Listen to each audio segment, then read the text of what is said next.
Sir শুনতে পেয়ে গেছি স্যার। Good evening sir.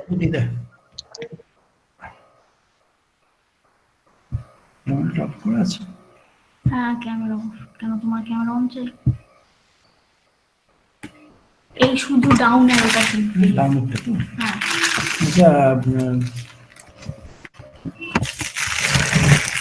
হ্যাঁ এটা তো আবার এ হয়ে গেল, এখানে আবার হাত পড়ে গেল এটা।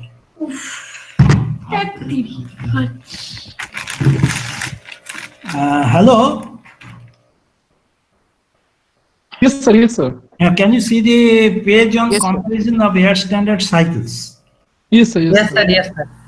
We can Comparison see. of air standard cycles. Today, we'll do the air standard cycle comparison. Like we have completed the discussion on their efficiencies. First, we'll do the comparison between the cycles. Which one is more efficient? Which one is less efficient? Which one consumes? Which one produces more power? Which one produces less power? So after doing that, we'll go to the different components of the engine. Today's class will be devoted to the air standard cycle comparison and the components of the engine. Okay, so we have compared the auto, diesel and dual cycles. And you can see the PV and TS diagrams, pressure, volume and temperature entropy diagrams. And this first comparison is based on same compression ratio and same heat addition. That means we have three cycles, auto, diesel and dual cycles. Their compression ratio is same. And the heat which is added in each cycle is the same. Compression ratio, as you know, is the ratio between the volume before compression process and the volume after compression process. Now, if you refer to the PV diagram, we'll see 1, 2, 3, 4, 1. 1, 2, 3, 4, 1. That is your Otto cycle. It is a constant volume heat addition cycle. 1, 2 is a isentropic compression. 2 to 3 is the constant volume heat addition. 3 to 4 is again an expansion process, reversible adiabatic, and 4 to 1 is constant volume heat rejection. You can see the point 4, it is between 4 double dashed and 4 dashed, point 4. That is the Otto cycle. Then we consider the diesel cycle. Diesel cycle is the cycle 1, 2, 3-4-1. 1, 2, 3-4-1, where 1, 2 is the compression process, 2 to 3- is the heat addition at constant pressure, 3-4- is the expansion, constant entropy, 4-1 is the constant volume heat rejection. So 1, 2, 3-4-1 is the diesel cycle. And the combination of these Otto and diesel cycle, also called the dual cycle or the dual combustion cycle. Dual cycle and dual combustion cycle are essentially same. So this dual cycle or dual combustion cycle has got the diagram 1, 2, 2-, 3-, 4-, 1. 1. Here I have written also, it is basically 1, 2, 2-. I have written 1, 2- is 1, 2, 2-, 3-, 4-, 1. 1, 2, 2-, 3-, 4-, 1. This is a process cycle where 1, 2 is the compression, 2 to 2-, is the heat addition constant volume, 2- to 3-, heat addition at constant pressure, 3-, to 4-, is the expansion process, constant entropy, and 4-, to 1 is the heat rejection. These two cycles we have done in the PV and in the TS plane also. In the TS plane also you can refer 1, 2, 3, 4, 1, 2, 2-, 3-, 4-1. Sorry. And 1, 2, 3-4-1. So these are the different cycles. Now,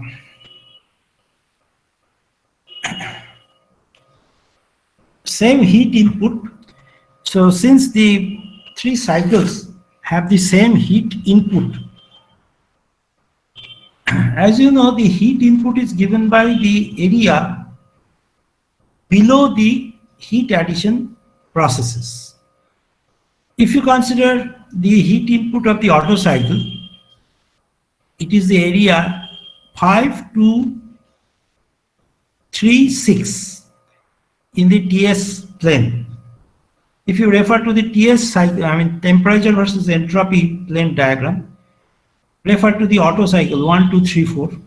Now here the heat addition process is 2, 3. So the area under the 2, 3 curve is 5, 2, 3, 6. That is the heat addition during the Otto cycle.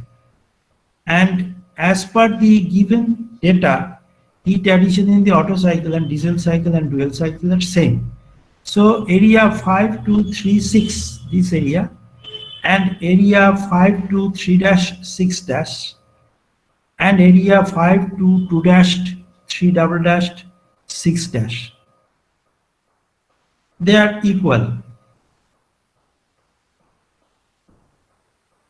5 to 2-3-6 So can you again repeat the numbers of means the areas? Yes, areas. What areas we are referring is in the temperature entropy plane. Okay. In the temperature entropy plane, first you look at the Otto cycle. That is 1, 2, 3, 4, 1 is the Otto cycle. 1, 2, 3, 4, 1. Can you find out 1, 2, 3, 4, 1? Yes, sir. I Sir, know. yes. In that, what is the heat addition process? 2, 3. Heat addition process is 2 to 3. If you look at the PV diagram, you can see 2 to 3 is the constant volume process in the PV diagram. Corresponding diagram in the TS plane is 2 to 3. It is a constant volume process. Constant volume process 2 to 3. We have found it? Yes, sir. Yes. So under 2 to 3, the area bounded by 2 to 3 line and the entropy axis, that is 5, 2, 3, 6. 5, 2, 3, 6, 5. This area. This is the total heat addition during the Otto cycle. Is it okay? Okay. Yes.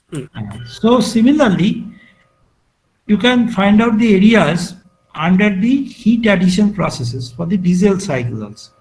The diesel cycle is 1, 2, 3-4-1. 1, 2, 3-4-1 is the diesel cycle. And I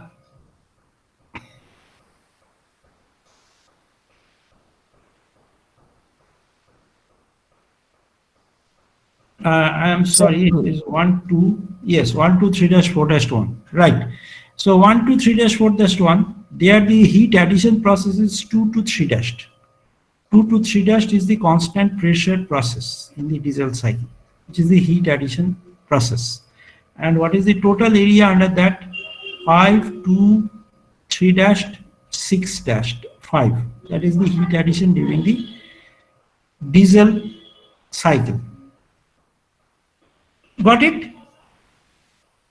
Hello? Have you got it? Okay. Yes, sir. Yes, sir. You're audible. Similarly, you can get the area of heat addition for the dual cycle also. And that is 5 to 2-3-6. So these areas are all equal as per the given hypothesis. Same compression ratio, same heat addition.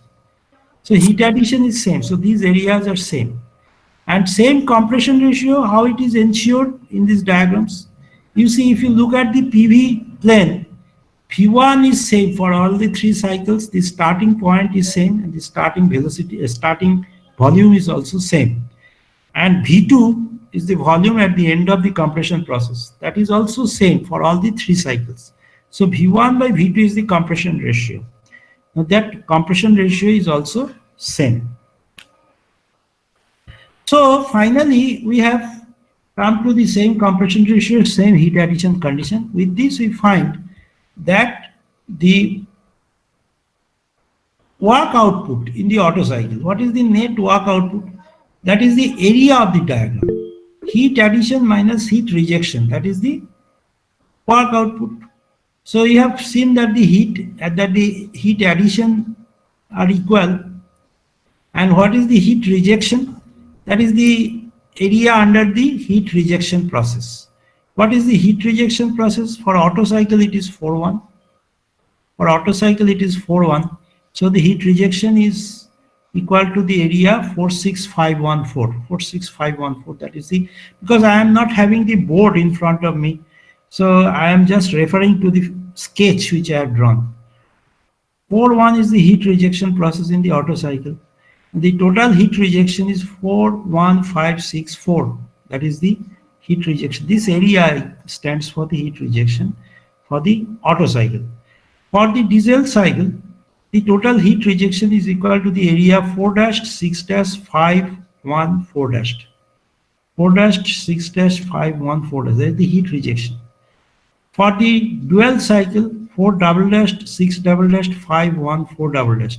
You just see the temperature entropy diagram. You can see that the area of heat rejection, that is the total heat rejection, that is the area under the heat rejection process, that is the lowest for the Otto cycle, highest for the diesel cycle, and in between the Otto and the diesel for the dual cycle. So heat rejection is, what is the efficiency? Efficiency is 1 minus heat rejected by heat supplied. 1 minus heat rejected by heat supplied. 1 minus QL by QH. That is the efficiency, thermal efficiency. So 1 minus heat rejected by heat supplied. You can see heat supplied is same for all the three cycles. So the numerator, that is the heat rejected, if it is higher, then the efficiency will be lower. From this relation 1 minus QR by QS, if you come to this relation, I'll just show you. You look at this relation 1 minus QR by QS at under B. 1 minus QR by QS is the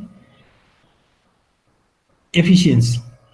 Now QS is the heat supplied. If it is same for all the three cycles, then if QR is maximum, then we'll have the minimum efficiency.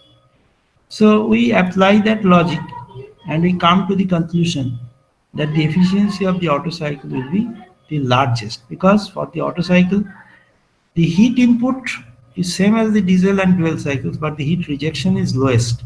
So the efficiency of the Otto cycle is highest. Next is the efficiency of the dual cycle, because in the dual cycle the heat rejection is in between the Otto and diesel, and in the diesel cycle the efficiency will be lowest. Now I think this is of course written also in the book by V. Ganeshan. You may have to go through that book. I have, because of paucity of space, I have done it in this way. You look at the book, I think you'll be able to understand. Now I would like you to just confirm whether you have understood this or not. Is there any doubt? Hello? Come to point 2. This is also another comparison. Here we have assumed that the compression ratio is same and the heat rejection is same. Previous case, we considered the compression ratio is same and heat addition is same for all the three cycles. So the second comparison is compression ratio same and heat rejection is same. So if heat rejection is same, you can understand 1 minus QR by QS is the relation. So if heat rejection is same, the cycle where the heat supply will be more, the efficiency will be more. So if you come to the PV diagram now, PV diagram, you see, we have compared in the PV diagram, we have drawn the Otto cycle and the the diesel cycle. Otto cycle is 1, 2, 3, 4, 1. Corresponding TS diagram is also 1, 2, 3, 4, 1 for the Otto cycle. PV diagram for the diesel cycle is 1, 2, 3 4, 1. For the diesel cycle, the corresponding TS diagram is 1, 2, 3 4, 1. So if you look at these diagrams, you can understand that the compression ratio is same for both Otto and the diesel cycle. And the heat supplied in the Otto cycle, QS, that is equal to the area under the line 2,3 in the TS diagram.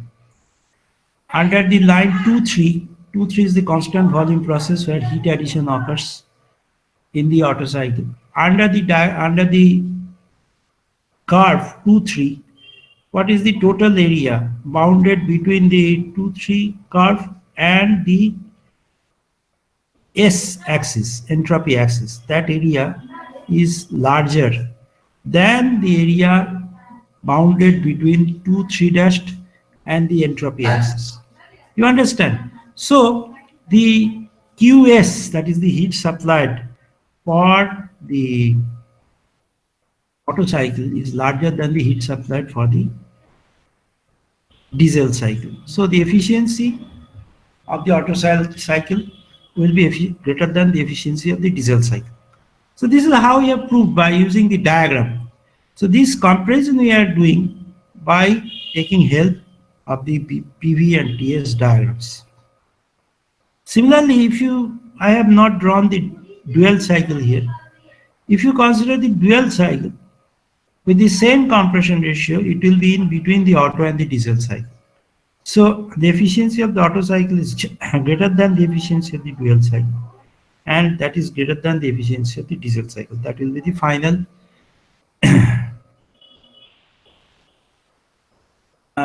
outcome. Come to the third case where we have same peak pressure, same peak temperature, same peak pressure, same peak temperature, and same heat rejection. Peak pressure means the maximum pressure. The maximum pressure achieved in a cycle is the peak pressure. Maximum temperature is the peak temperature. If you look at the diagrams, PV and TS planes, we have drawn the two diagrams of the Otto and the diesel cycles. For the Otto cycle 1, 2-3, 4, 1, I'm sorry, 1. This is again comparison. Is C. I'm talking about C. Oh. Have you got it? C? Yes. In this C, same peak pressure, peak temperature, and heat rejection. You look at the PV diagram. We have 1, 2, 3, 4, 1 is the Otto cycle. 1, 2-3, 4, 1 is the diesel cycle. Have you seen from the PV diagram? Similarly, TS diagram is also there. 1, 2, 3, 4, 1. Point 1 is missing. I have forgot to give the point. 1 point you put. 1, 2, 3, 4, 1 is the Otto cycle. 1, 2-3, 4, 1 is the diesel cycle. Now looking at these two diagrams, you can see that both the cycles, Otto and diesel, here the peak pressures are same. Peak pressure is the maximum pressure of the cycle. For the Otto cycle and diesel cycle, they're equal. And peak temperatures are also equal. That means peak pressure of Otto cycle is P3. P3 is equal to P2- for diesel cycle. Similarly, peak temperature T3 is equal to T3 for the diesel cycle.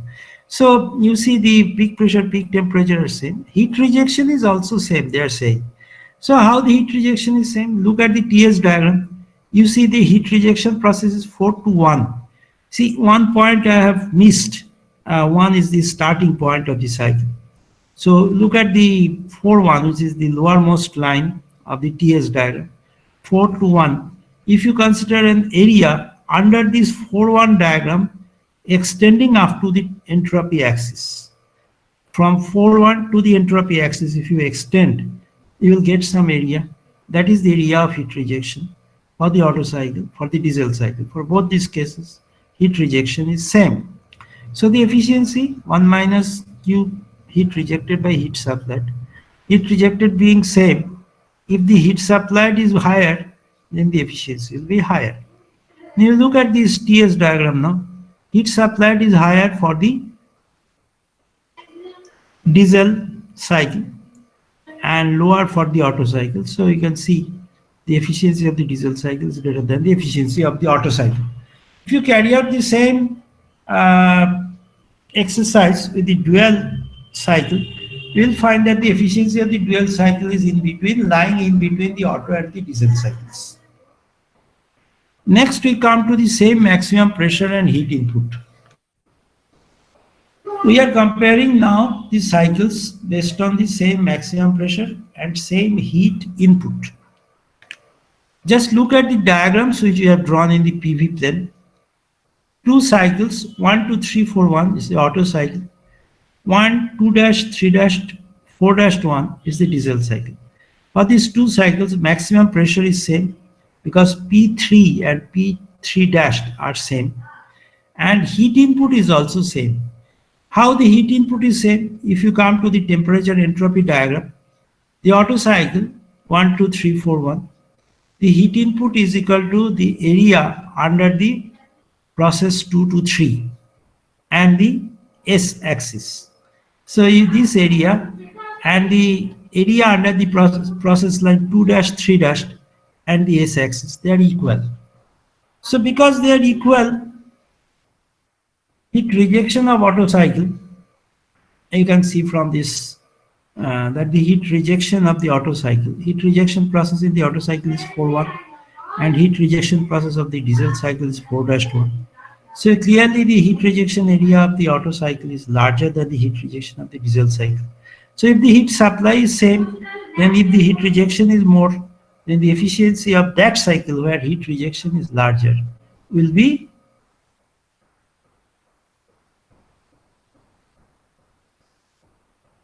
less. So that's why the diesel cycle heat rejection of the Otto cycle is greater than the heat rejection of the diesel cycle. You can see. So heat rejection of the diesel cycle is less than the heat rejection of the Otto cycle. So the efficiency of the diesel cycle is larger than the efficiency of the Otto cycle. If you consider the dual cycle, which is in between the Otto and diesel cycle, you have to draw the diagram. You'll find that the efficiency falls in between. And the last discussion is on same maximum pressure and work output. We compare the Otto, diesel and dual cycle, considering that the pressure, maximum pressure of the cycles will be same and the work output will be same. Now we come back to the same diagram as we had done the previous case, that is case D. If you look to case D, PV diagram, you can see for the Otto and diesel, TS diagram for Otto and diesel. Same diagrams are applied for case E, that is same maximum pressure and same work output. Just consider the maximum pressures are same for the two cycles, that is P3 for Otto and P3 for diesel are same, and work output is same. What is the work output? Work output is equal to the area covered by the cycle diagram in the TS plane. In the TS plane, the cycle diagram is 1, 2, 3, 4, 1 for the Otto cycle. For the diesel cycle is 1, 2 3 4 1. And because the work output is same by given hypothesis, area 1, 2, 3, 4, 1 and area 1, 2 3 4 1 are equal. So if area is equal, that means work done is equal, then heat supplied minus heat rejection will be equal. So therefore it comes to the point that for both these cycles, or these two cycles, heat rejection for the Otto cycle is greater than heat rejection for the diesel cycle. How the heat rejection is for the Otto cycle, you can see heat rejection is 51465, that area, heat rejection 51465. So that area, and heat rejection for the diesel cycle is 514-6-5. Just look at these two areas, 51465. This area is larger than the area 514-6-5. So the heat rejection for the Otto cycle is larger than the heat rejection for the diesel cycle. So if that be the case, the efficiency of the diesel cycle will be greater than the efficiency of the Otto cycle, because the work output is same, and if the work output is same, and if the heat rejection for the Otto cycle is more, so you can understand the heat supply minus heat rejection is equal to work output. So heat supply will be more for Otto cycle, and accordingly the efficiency of the diesel cycle will be more than the efficiency of the Otto cycle. The efficiency of the dual cycle will be only in between. I'd request you just go through the, I'll tell you the articles from the textbook. This is, you can note the article numbers. Comparison for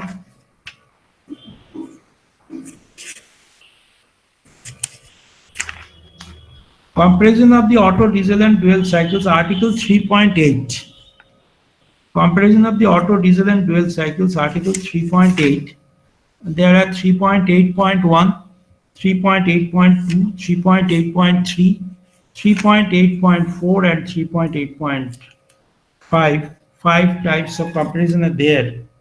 Just go through them, and we have now discussed the standard cycles, its assumptions, and 3 cycles, Otto, diesel, dual cycles, their efficiency deductions, how much work output is there, that also we have discussed, and also we have discussed the efficiencies of the 3 cycles, and also the comparisons based on different parameters. Another thing is the mean effective pressure. I think I have also considered that, mean effective pressure. So all these things you read, and also you go through all the worked out problems which are done in the textbook. There are 30 problems, I think, for the Otto cycles. Problem number 3.1 to 3.10, diesel cycle 3.11 to 3.20, and dual cycle 3.21 to 3.30. All these problems you just solve, worked out problems. So these problems are worked out. So for you it will not be a difficulty. And if you still have any kind of re-explanation, I'll do it. So please solve all these problems. So that completes the chapter on your standard Otto cycle.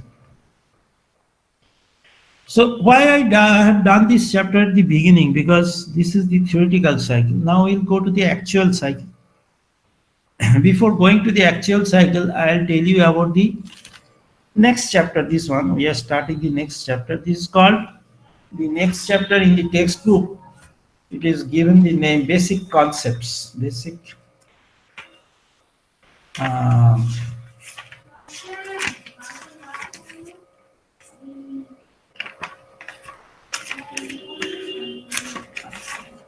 Introduction. This is chapter number 1, Introduction. Definition of engine, I have done. Definition of heat engine. Classification of external internal combustion engines. I mean comparison between internal external combustion engines. Then we will go to the nomenclature of basic components, or we can say the basic engine components and nomenclature. Now we want to know what are the different components of the engine. This is article number 1.2 and 1.3, 1.2.2, 1.2.1 and 1.2 article 1.2, under that 1.2.1 and 1.2.2. These two we are doing today. And 1.1, that is the article on external internal combustion engines, we have already completed. Have you got this thing? Do you have the textbook with you, by the way? Do you have? Hello? Do you possess the textbook? No, sir, not presently. Not still. No, sir. You must have it. The next class, try to get the textbook, because Okay, sir. because we are handicapped in one way, that we have to do it online, and this is a subject which is totally application oriented subject. It has mathematics, it has theories, but it requires lot of explanation. And if we do not have the textbook, then whatever explanation I give through the computers, that will not be sufficient. I know that. So please try to have the textbook, so that whenever I teach, I'll give a reference to the textbook articles. So please catch hold of that. Coming back to nomenclature of basic components, this is basically the hardware of the engine. We have tried to explain what is the engine. I told you verbally that the engine consists of a piston and a cylinder as the major components. Here I have tried to give a sketch. And you can see there is a cylinder, you can see cylinder having diameter D, and this cylinder has one end is open to atmosphere. The other end is closed. Inside this cylinder, hello? Yes, sir. Yes, sir. We can hear you. Just I'm having a phone call. You just hold on for a minute. Okay, sir. ঠিক আছে, 8:30 থেকে sorry for the interruption. Now coming back, nomenclature of basic components. You see the cylinder is one end closed, one end open, and inside that cylinder we have got a piston. See, basically this sketch which I have given is a two-dimensional sketch, and it is not, you may not be able to visualize totally, because it is a two-dimensional sketch, but the things are all three-dimensional. Cylinder is a three-dimensional cylinder having one end free, one end open, another end closed. Piston is basically a plate sort of thing. It is a cylindrical plate, and this cylindrical plate is inside the cylinder, and this piston can move up and down within the cylinder. You can you can ask the question why the piston will be moving, I mean with its axis same as the axis of the cylinder. Like when the piston moves, the axis of the piston will be in line with the axis of the cylinder. They are coaxial. So how it is ensured? For that we have to know the configuration of the piston and the cylinder. The configuration of the piston is such that when it reciprocates, it has a bearing surface with the cylinder, and when it reciprocates, its axis of cylinder reciprocation and the axis of the, when the piston reciprocates, the axis of the piston reciprocation and the axis of the cylinder, they are same. So you can now understand piston, cylinder. Now at the center of the piston I have drawn a pin which is called piston pin. Of course, this piston pin I'll have to draw the three-dimensional sketch, and I'll try to do it in the next day. The piston pin is a pin where the connecting rod is connected. Connecting rod is basically a rod as shown by a straight line, and the rod is of length L, small l, and then there is another pin which is called crank pin, and there is a crank which is the radius is R, and the axis of rotation of the crank is also shown. You just imagine that this is your hand, like if you consider your hand, your arm, I mean say your right arm, the forearm is L, consider the forearm is L, your palm is the piston, forearm is L, and your rear arm is the crank, forearm is the connecting rod. That way you can consider it. And when the piston moves up and down, this crank center remains fixed. That in the total thing, the cylinder is fixed. The cylinder is not moving. It is not moving at all. The cylinder is not moving either longitudinally or it neither rotates also. And the piston is moving, reciprocation is there in the piston. And the connecting rod, the movement of the connecting rod, it is in the form of an oscillation. It oscillates, moves up and down, connecting rod moves up and down, and also it oscillates about the central axis. The crank is rotating about the center. They have seen I've drawn a circle. About the center of this circle, the crank is rotating. Now this is a mechanism which you have read in your book of mechanism. This is called slider crank mechanism.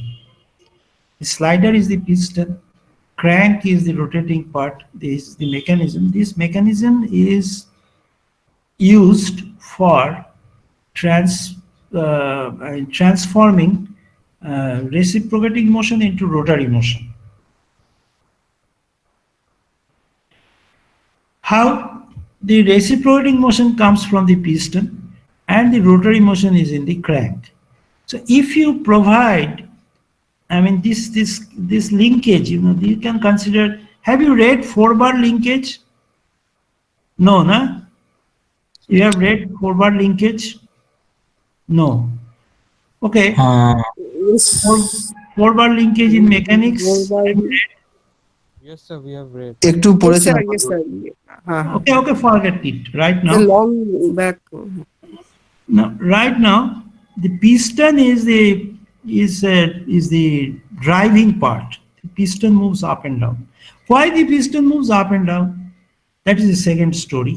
Because the piston moves up and down because a gas which is entrapped between the cylinder and the piston, that gas expands and contracts, expands and contracts.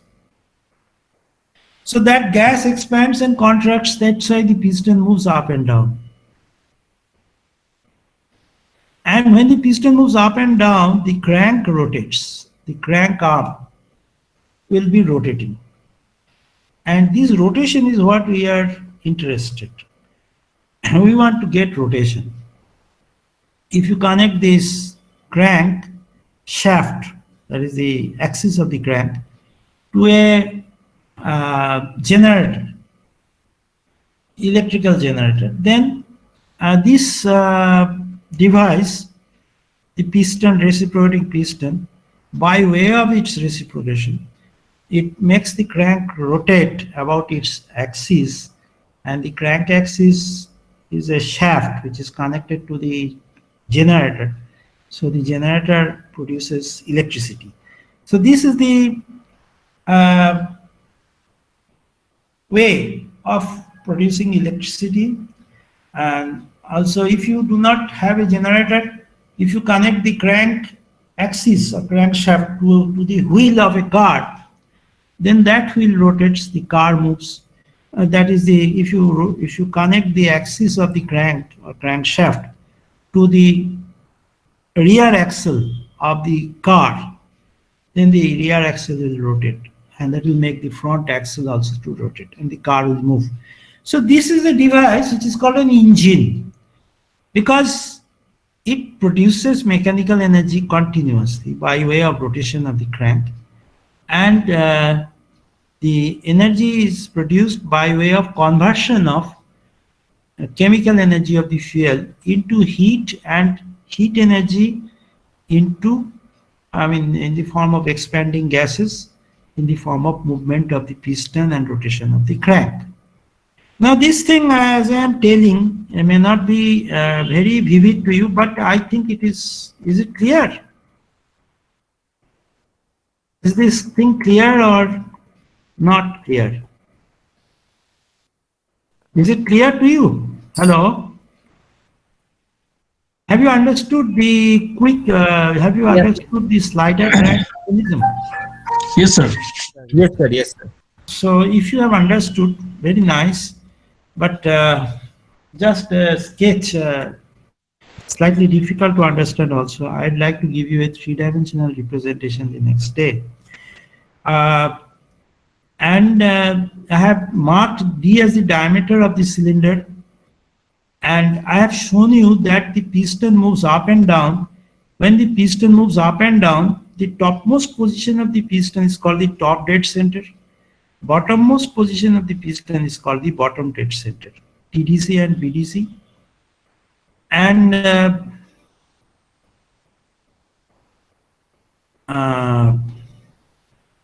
between the top dead center and the bottom dead center, the distance is called the stroke length, L.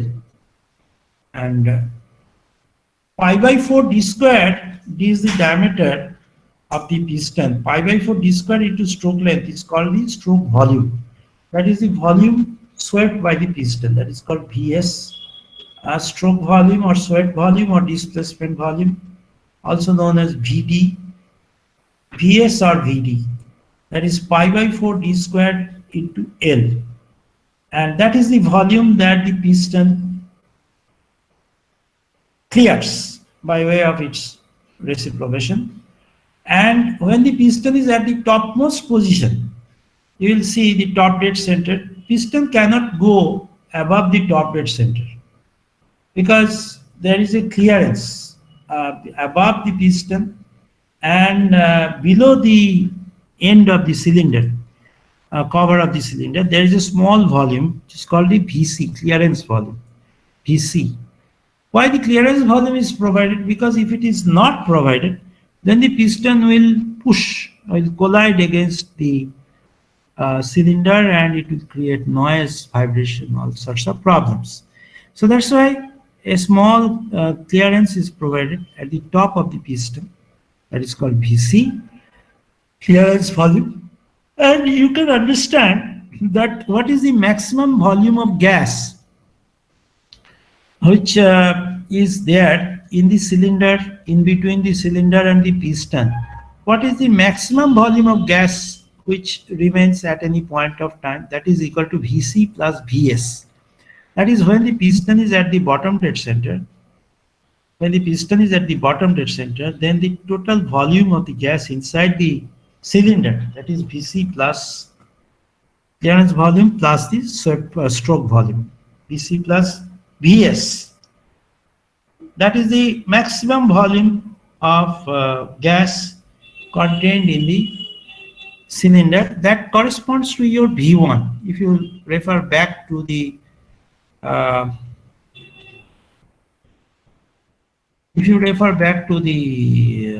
air standard cycle diagrams, here V1 in the PV plane, V1 is the volume at the point 1. That is the maximum volume that is there in the cylinder, and V2 is Vc. So V2 is Vc and V1 is equal to Vc plus Vs.